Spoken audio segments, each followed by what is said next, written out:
welcome to Once Upon a Storybook. We are looking at true stories of heavenly guardians from the book of In the Arms of Angels by Joan Wester Anderson. And today's story is titled Nearer the Infinite. There is an old saying that before a baby is born, God kisses its soul. And as its guardian angel bears it earthward to its little body, he sings. Is there, in my subconscious self, still a dim memory of that kiss? A faint echo of that song? This comes from a prayer at a Greek christening. When Jeannie Taylor was a preschooler, she went through a trauma. She says that during that time, beings of light came to comfort her. I saw angels, but I'm not sure if I was seeing with my natural eyes or with my spiritual eyes. They did not have any wings. They seemed to be made of white light and in the form of humans with substance, not just air. Jeannie does not remember the angels speaking words to her. Instead, they sang beautiful music, which left her feeling completely peaceful, warm, and protected. I may have been having an out-of-body experience, she says, but it seemed quite real to me. The episode was particularly meaningful to Jeannie because she was already interested in music. Her parents had noticed her talent early and would eventually provide lessons for her. She learned to perform and teach flute, piano, guitar, violin, and other orchestral strings and voice. When she was 10 and going through another difficult time, the angels returned. They sang indefinable but exquisite music to her, which helped again heal her. After that, I occasionally heard them singing along when I was singing, usually in choirs for school or church. But she learned early not to speak of this unusual blessing to others, not even to her parents. I wanted to be accepted as one of the group, and people would think I was hallucinating or making things up.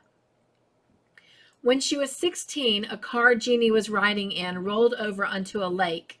Once again, the angels were there, and this time they caught me in their arms and held me safely, she says. I received only a few scratches in the accident. Typically, she told no one about her heavenly helpers, but now she began listening for their presence. And as she married and raised her 5 children, it came. I've heard them singing at funerals, weddings, and other places. Sometimes they sing a cappella, and at other moments they are accompanied by orchestra, organ, or other small combinations of instruments. Jeannie has heard music she recognizes, such as the complete Hallelujah anthem from Beethoven's The Mount of Olives, Oratorio, and simple hymns with additional amens added to the endings. She has listened to the work of Bach, Handel, and Haydn, but she's also encountered original themes sometimes laced with sounds unlike any she's heard on earth. The strings are sweeter, the winds more mellow. The heavenly musicians are not as limited in range, instrumentation, or style as we seem to be. Jeannie has carried her own music across the world, teaching and performing in foreign countries and in several states. She writes carols each year and sends them to her friends and family as Christmas cards. Often these melodies awaken me in the middle of the night. I have to write them down immediately because they are sometimes gone from my mind by morning. But the angels come more frequently to Jeannie during ordinary times. Perhaps when I'm meditating or noticing how beautiful something is. In my personal search for peace, I have learned to look inward, and this music of paradise has often served as an answer to prayer for me. It is also a tender guide. After being single for quite a while, Jeannie began to date in 2002. She and John met at a church singles dance, and they attended a church concert together the following night. About halfway through the presentation, John realized that he was hearing an additional choir. The singing filled his spirit, and he realized that, strange as it seemed, the music was somehow celebrating him and Jeannie being together. How could this be?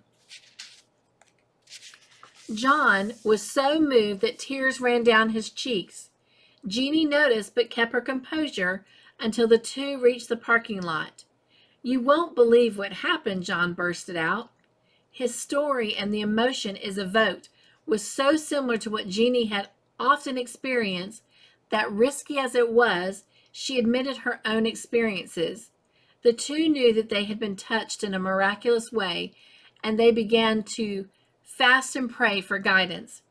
"We received the answers we were looking for, and we were married just a few months later in my daughter's beautiful backyard," Jeanie says.